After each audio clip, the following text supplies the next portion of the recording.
goda follow gochuun dagatina. Follow gochuun dagatina. Tap goda follow gochuun dagatina. Maal godhe kee Mubaarik? Leencatu leef caamala. Bakka hin taane itti bu'aa jira obboleessu. Kiraawuntii gosa xiqqaadhaan. Kabirat Mubaarik Badaan gammade warabbal kaaba keessa na qabbaneessi. Elal mucaan kuni akka gandaatti illee ganda namaa keessa deemee xiqqeesse. Akka amantaatti amantaa ortodoksii arrabsaa.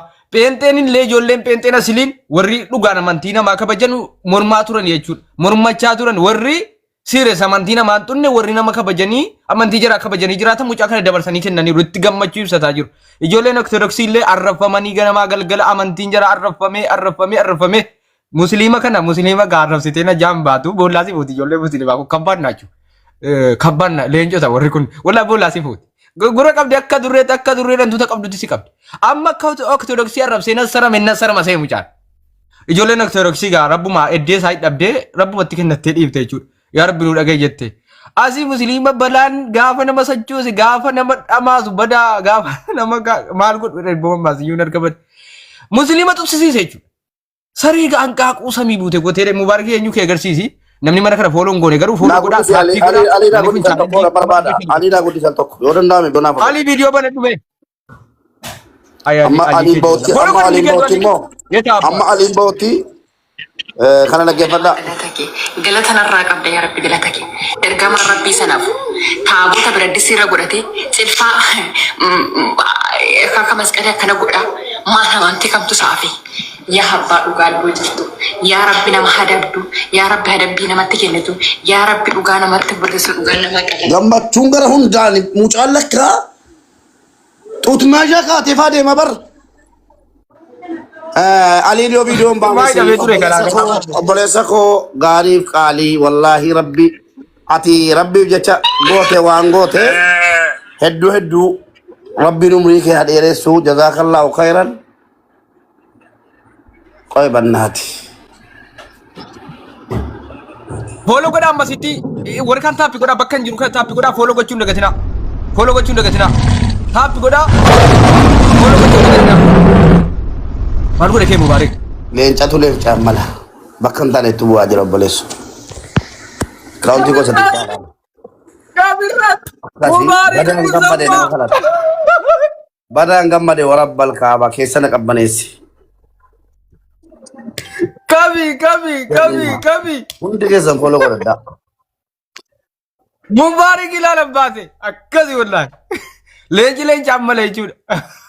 Wallaahi Mubaarik akkasii. Yetaabbaatu. Mubaarikiin isa siin galatoomi jechuun dagatina. Namni mana kana follow gootan follow gochuun dagatina. Utuu follow godhee jala jirtan taappiin dagatina. Mubaarik leenca atuu mataa keetti Mubaarik. Atumti mataa keetti leenca. Leenca darbachuu osoo hin taane Mubaarik atumti mataa keettu leenca. Atumti mataa keetti leenca. Inna galatoomi Mubaarikii yeroo tokko komentiidhaan kaasilaa wal jajjabeessuudha fakkeenyaaf wal jajjabeessuu gaafan siin jedhu bakka namaa arguu qooda namaa arguun waan guddaa qooda isaa arge Mubaarikiidhaan galatoomaa jedha. Ali bagana gaan dhufte. Waalaikum salaam wa rahmatullahi wa barakatuh. Waalaikum salaam wa rahmatullahi wa barakatuh.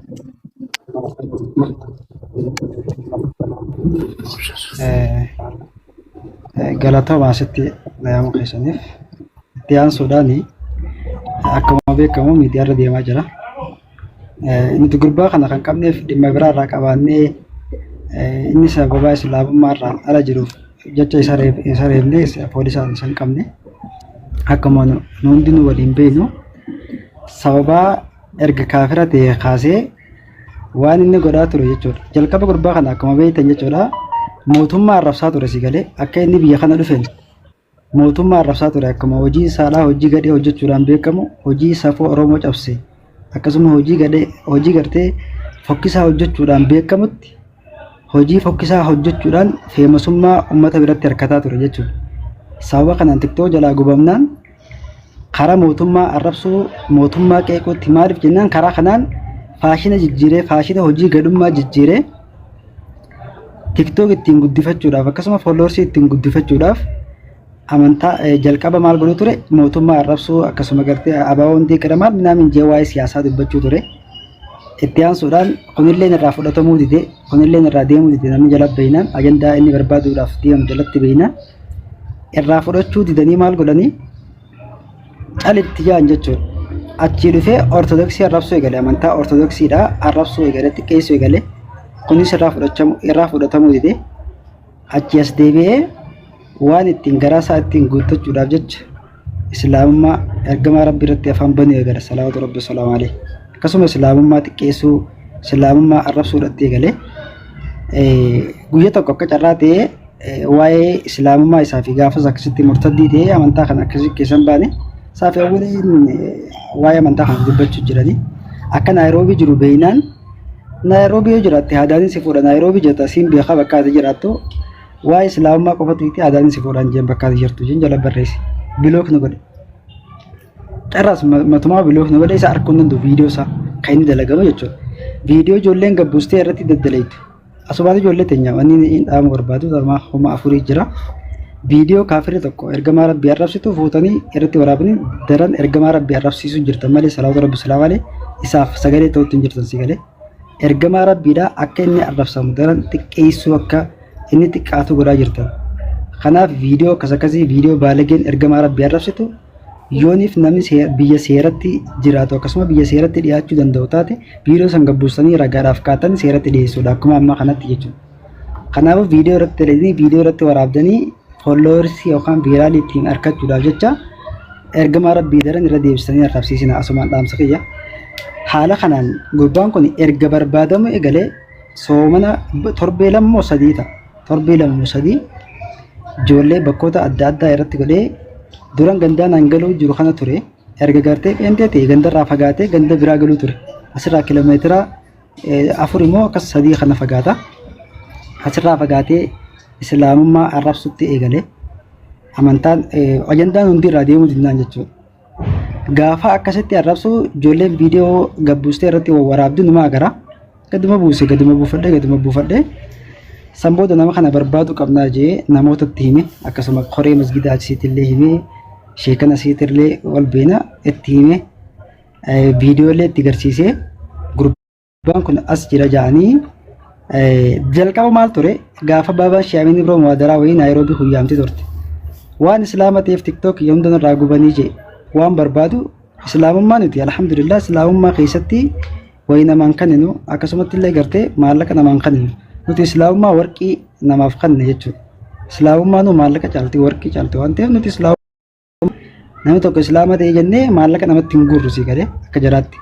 Akkas seete dhufee wanteef jecha akkas na godhanii jeetii dubbate nuti gartee waan kana irraa namni gurratti dhagahu irraa hayyee galatoomii baga rabbi islaamummaa si fide jajjabaadhu yaadiin ustaazonni jechuudha.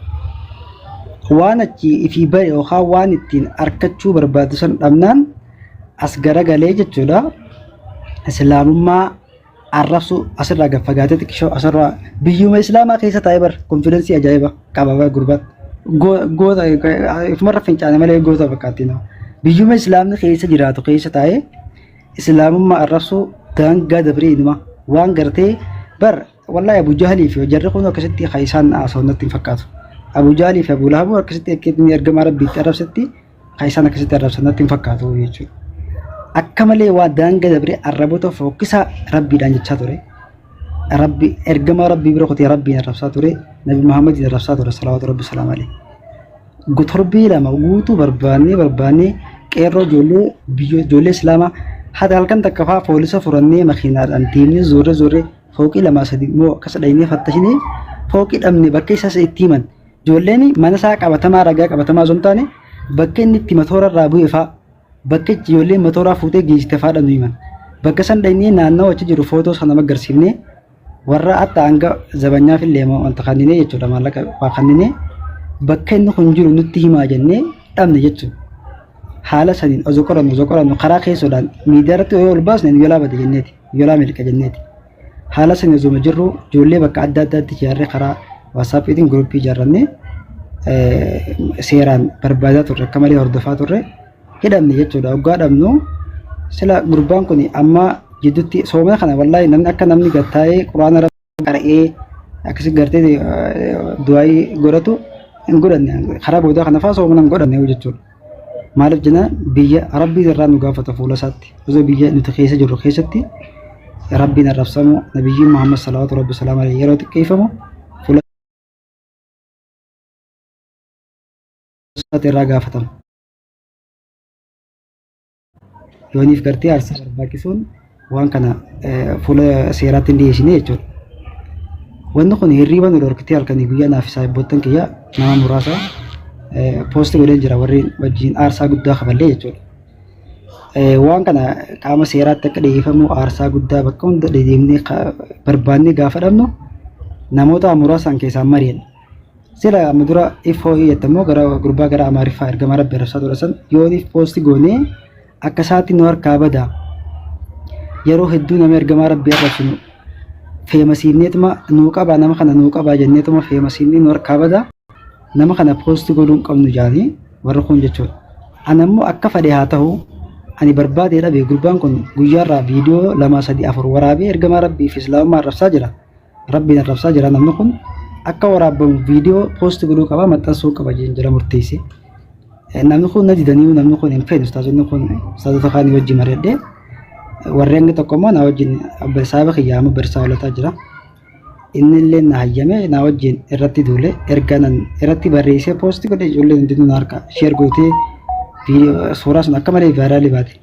Era deebi'ee ammallee namni gartee mucaa kana gartan badhaasa qabdanii inni poosti godhee alhamdulillah wallaahi poosti godhee sa'a 12 osoo sa'a guyyaa takka hin guutin jechuudha sa'a 12 keessatti oolne alhamdulillah kadhaa rabbiitiin rabbiin nu gargaari jenna nuti sawuma taane malee nuti waan takka hin goonallee dhaan waan takka miti an dadhabaa nama gartee waan takka illee godhullee miti nama waan takka illee alhamdulillah hangina keessa jiru ammoo islaamummaa kiyyan jaaladha islaamummaa kiyyaafin lubbuutii dabarsee kanna waa hundaa olitti islaamummaa kiyya jaaladha nabiyyi kiyya jaaladha salawaatu rabbi salaamu alayhi kanuma qofa malee wanni humnaan an qabaadhee isaan qabeellee hin qabu rabbumaan nu gargaarii jennaan rabbiin alaaffisee sababa na godhe malee humna takka illee hin qabu jechuudha. Kanaaf waan ajaa'ibsitti ta'a mana inni keessa taa'ee gartu mana inni keessa taa'ee ergamaa rabbii arrabsu qalama qaba qalama siigalee qalama inni mana inni keessa taa'uu hin qabne jechuudha.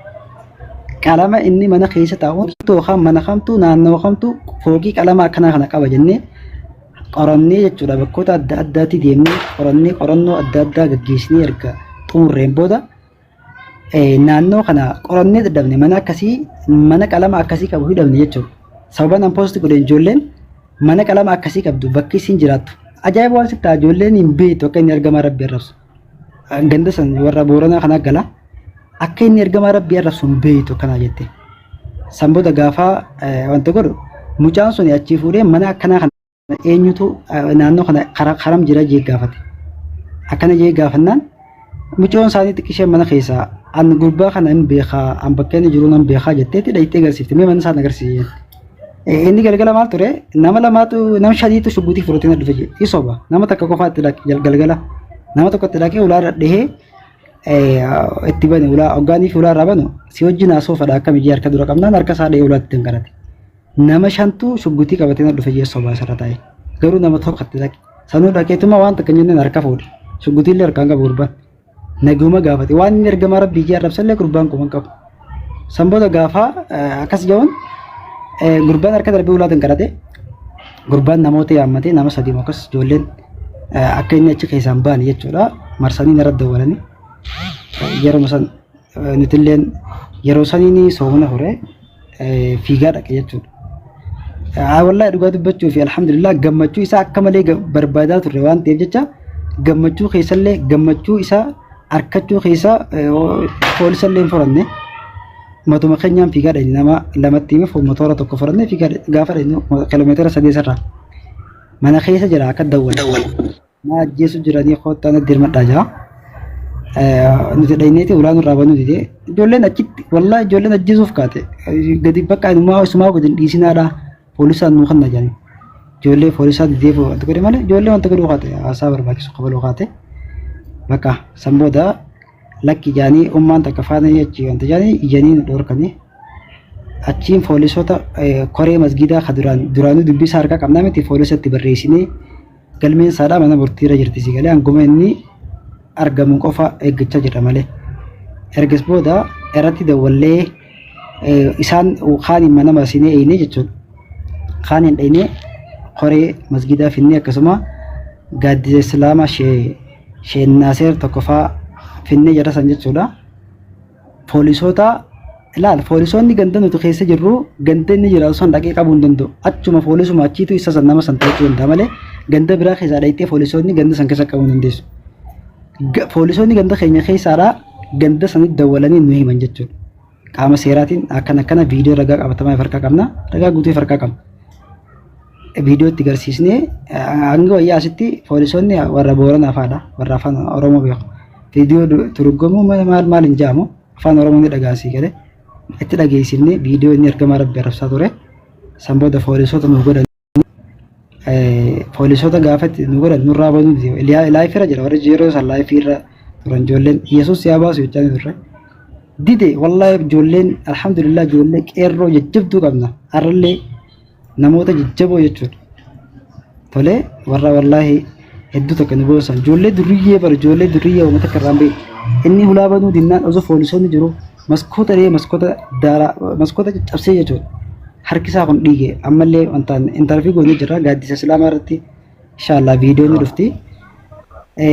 Kanaaf achirratti nurraa banuu dide lubbuu kiyya na ajjeesu yaatan ujeeyye nurraa banuu aboo gurbaa ijoolleen yoo asirraa yoo ni poolisoonni si dhiisanii ati irraa banuu dide ijoolleen si ajjeefti dhiiga siree gooti dafii poolisatti harkaaf kan yaadin namni hundi akka yaadin itti dhaqanii yoo poolisatti harkaaf kan baatte ijoolleen si ajjeesuuf teessi lubbuu teessi baasti poolisatti harkaaf kan yaadin yoo amma cal jaanii poolisoonni nurraa banuu dide yaanii cal jaanii galan poolisoonni achi waa'ee amantaatiin qalbiin beeku yoo ni fi gartee inni dide ulaa dhaabanii cal jaanii dura dhiisanii baan maal jennaan qalbii amantaan hin beekan jechuudha. Erga inni banee akka ittiif kan nu baate isaanumatti numa dhiisanii nu biraa deeman. Nu dhiifnaan gaa ijoolleen waama biraati wanta jedhan tarkaanfii addaati dafii harkaaf kan yaadin. San booda achi viidiyoo bane ayyee koottaati poolisota qoftiin koottaa jara kaan achinarraa ofiyyeen poolisota. Nuti ayyee inni dubara dhaabbanne san booda gaafa ulaa banan ijoollee wanta harkatti xattiinatti kaanii gaafa wanti godhan. Wallahi ijoolleen dhiiga saree godhu kaatee tirkitti harkaa godhan poolisota harkatti hundaa'u inshallah asirratti naasa'amu.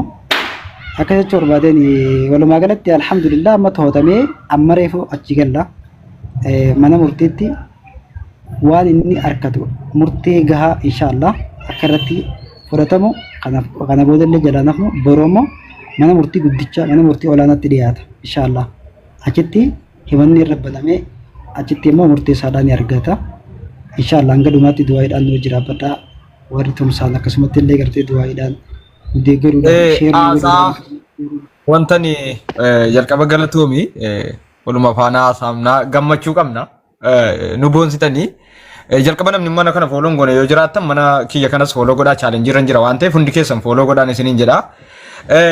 Ali gurbaan tokko akka namummaa normaalii kana dha'utti gizaaza dha'e gurbaan sun inni sana barri banuu didee immoo maal hin facaase eenyu kana gizaaza kana burcuqoo jechuudha waan akkasii barri dha'eedhuma facaase mucaan suni. Yeroo sana barri banuu didee jiramu akka miira akkasitti facaasu sana keessa akkamitti gale jechuun humna mana gadi itti lakkiseera waan gadi itti lakkisee viidiyoo ani natti arginaa ilaalee hin faca'e eenyuun sun jechuudha akka waan asii rasaasni wayidha itti faca'e banuu didee yeroo sana moo akkamitti facaasuu danda'e akka sanatti. Yaa jalqabatti gaafa dhaynu poolisoonni dhaqanii poolisota irrallee hulaa banuu didee nurraa hulaa banuu didee poolisa harkatti dubbii wanta jechuun hin danda'amu. Garuu ijoolleen onnee wanta jennee isuma harkattuu waan goone jira alhamdulillah. Akkasi jaruma harkattuu waan ta'e goone poolisoonni qabanillee hidhanii jiran mana hidhaatti galchanii ergas booda amma fudhannee ganama bakka himataatti bakka gurbaan poolisa nu godhee nu ergi asin naafitaadha. Naaqasitti ragaa qabatamaa qabna akka wayii akka namaatti ragaan qabne usneetuman iyyinu amantaa keenya arrabsee maarree jennee inni iyyinu.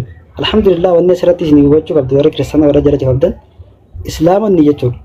Nuti akka garee shaadaatti illee ta'ee islaamonni martinuu yeroo komparaalaati rilijinii islaamummaa irratti waa'ee amantaa lamaan irratti hojjennullee ragaa qabatamaa waan itti amanne akkasuma waan baayibilii fi quraanaaf hadiisa irraa waan jira malee saniin ala finnee amantaa namaa xiqqeessinillee hin beeku amantaa namaa xiqqeessullee rabbiin keenya hin ayyamu. Amantaa fedhan haa hordofan. Amantaa barbaadan itti wanti jaan amantaa namaa xiqqeessuu fi hubadhaa jechuu irraatani. Galatoomaa. Tomi Ustaz Ali. Mucaan kun isa ganda fa'aa arrabsu miti al tokko fa'aa ganda nama arrabsee maal jedhee ganda nama walitti dhaqaa ture.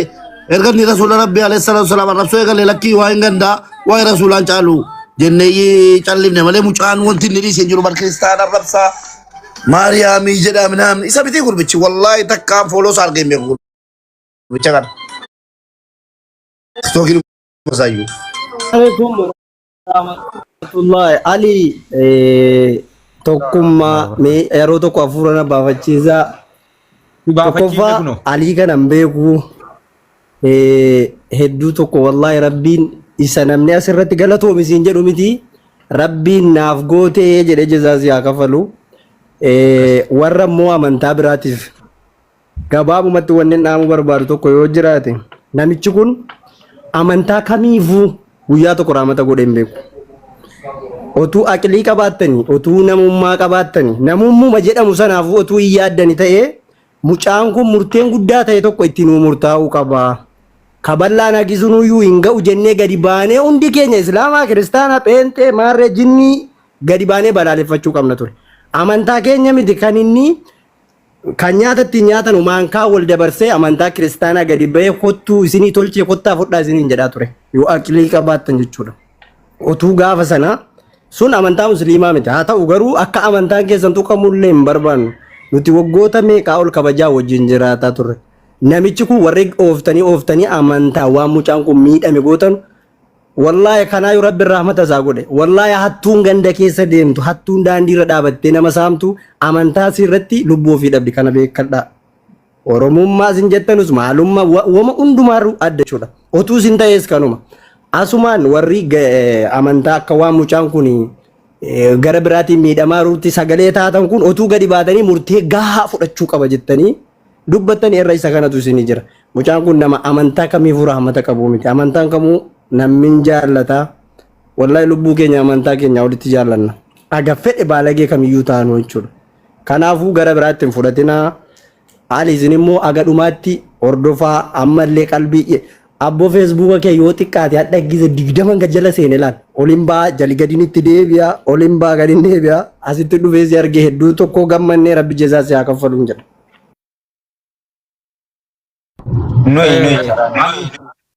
Ayyee jaafee kiyya Ali galatoomitti fufi ayyee dubbadhu.